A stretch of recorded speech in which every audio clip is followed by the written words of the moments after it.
लोगों ने ननद भाभी का चटपटा रिश्ता तो देखा ही होगा। आप ये तो बहुत अच्छे से जानते होंगे कि ननद भाभी के बीच में कितनी नोक-झोंक होती है। ऐसा ही रिश्ता साधना और प्रिया का था। साधना ने अकेले ही अपनी ननद का पालन पोषण किया था, क्योंकि जब साधना की शादी हुई थी तभी एक एक्सीडेंट में उसके सास ससुर चल बसे थे और तब से साधना ने प्रिया को अपनी छोटी बहन और बेटी की तरह पाल पोस कर बड़ा किया। साधना अपनी ननद प्रिया से बेहद प्यार करती थी। ऐसे ही एक दिन साधना गैस पर चाय चढ़ाती है, तभी उसका पति उसे आवाज लगाता है। साधना, साधना मेरा वॉलेट किधर रखा है? कितनी देर से ढूंढ रहा हूँ, अब तक नहीं मिला। वहीं रखा होगा मोहित जी, आप देखिए तो। अरे यार नहीं मिल रहा, एक बार तुम यहाँ आकर देख लो ना, तुम ढूंढ दोगी तो कुछ हो जाएगा। हे भगवान, न जाने मुझे कैसा आदमी मिल गया है जो अपना सामान ना तो खुद रखता है और ना ही खुद से ढूंढेगा। इतना बोलकर साधना बाहर हॉल में बैठी प्रिया के पास जाती है और उसे कहती है, प्रिया मैंने चाय रखी है, जाओ तुम चाय देख लो, मैं तुम्हारे भैया का कुछ काम है वो करके आती हूँ। और देख लेना कहीं ऐसा ना हो कि इस फोन के चलते तुम मेरी चाय जला दो। साधना प्रिया से बात कर रही थी, लेकिन प्रिया अपनी भाभी को कोई जवाब नहीं देती। ये देखकर साधना अपनी ननद को हिलाते हुए एक बार फिर कहती है, प्रिया तुम सुन रही हो ना मैं क्या कह रही हूँ? हाँ भाभी मैं सुन रही हूँ, आप जाओ मैं चाय देख लूंगी। प्रिया की बात सुनकर साधना बेफिक्र होकर अपने कमरे में चली जाती है। वहीं प्रिया अपने फोन में लगी रहती है। प्रिया का ध्यान चाय की तरफ बिल्कुल भी नहीं था और इस वजह से चाय पूरी तरह जल जाती है। कुछ देर बाद जब साधना जलने की बदबू सूंघकर किचन में आती है तो वो अपने किचन में गैस पर चढ़े चाय का बर्तन देखती है जिसमें चाय की एक बूंद नहीं थी। ये देखकर उसे बेहद गुस्सा आता है। प्रिया, प्रिया मैंने तुमसे क्या कहा था?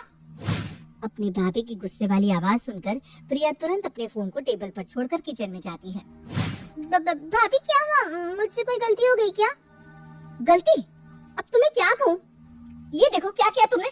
मैंने तुमसे कहा था चाय देख लेना, तुम्हारी लापरवाही की वजह से पूरी चाय जल गई। अब मैं क्या दूंगी तुम्हारे भैया को? आई एम सॉरी भाभी, वो गलती से मेरा ध्यान ही नहीं रहा इधर।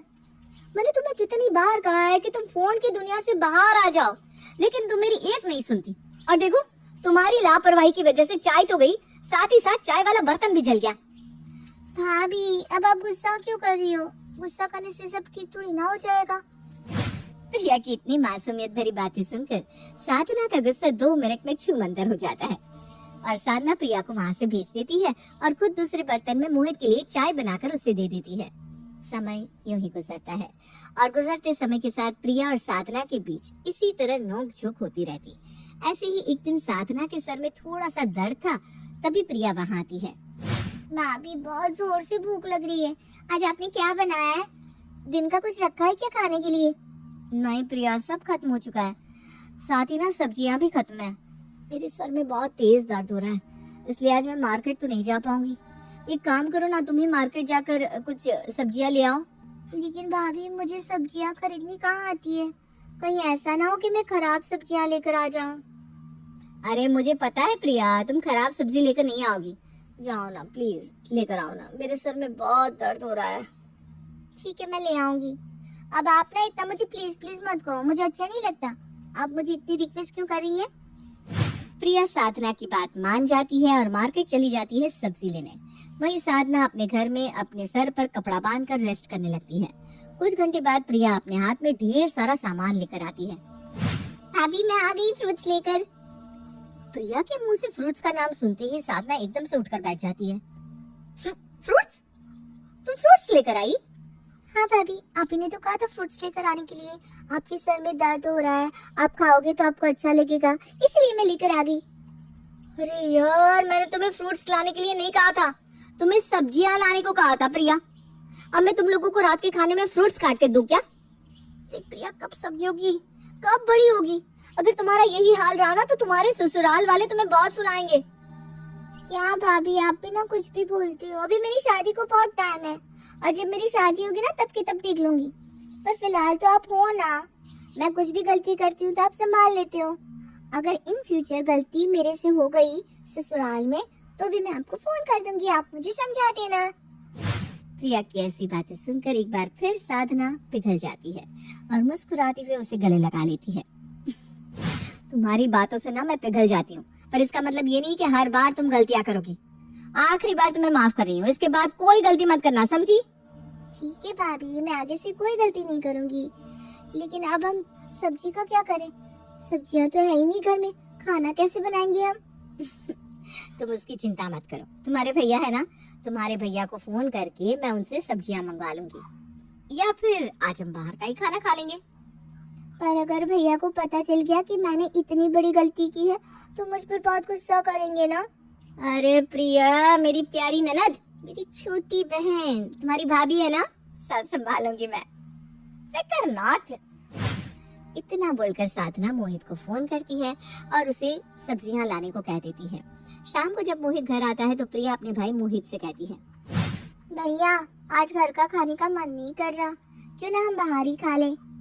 नहीं प्रिया, बाहर का नहीं, वैसे भी तुम बहुत जल्दी बीमार पड़ जाती हो, इसलिए तुम्हें बाहर की चीजें नहीं खानी चाहिए। अरे मंगवा लीजिए ना मोहित जी, मेरा भी बहुत मन कर रहा है, और वैसे भी कभी कभार बाहर का खाने में कोई बीमार नहीं पड़ता।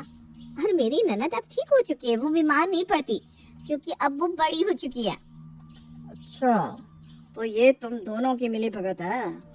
अब ननद भाभी साथ में है तो बेचारा अकेला भैया क्या करेगा। चलो मंगवा ही लेते हैं। इतना बोलकर मोहित अब बाहर से खाना ऑर्डर कर देता है। ऐसे ही हंसी खुशी के साथ उनके पल कटने लगते हैं। समय गुजरता है और समय के साथ प्रिया की उम्र शादी लायक हो जाती है। ये देखकर मोहित अपनी पत्नी साधना से कहता है, साधना, मैं क्या कह रहा था कि प्रिया की उम्र अब शादी लायक हो रही है, क्यों ना समय से पहले उसके हाथ पीले कर दिए जाए। हाँ मोहित, अब बिल्कुल सही कह रहे हैं। अब हमारी प्रिया बड़ी हो गई है, हमें उसके हाथ पीले कर देने चाहिए। लेकिन प्रिया मानेगी? मैं उससे बात करूंगी ना, आप लड़के देखना तो शुरू कीजिए। साधना प्रिया से उसकी शादी की बात करती है, लेकिन प्रिया शादी के लिए अभी पूरी तरह तैयार नहीं थी। लेकिन वो अपनी भाभी से बेहद प्यार करती थी, इसलिए अपनी भाभी की बात काट नहीं पाती।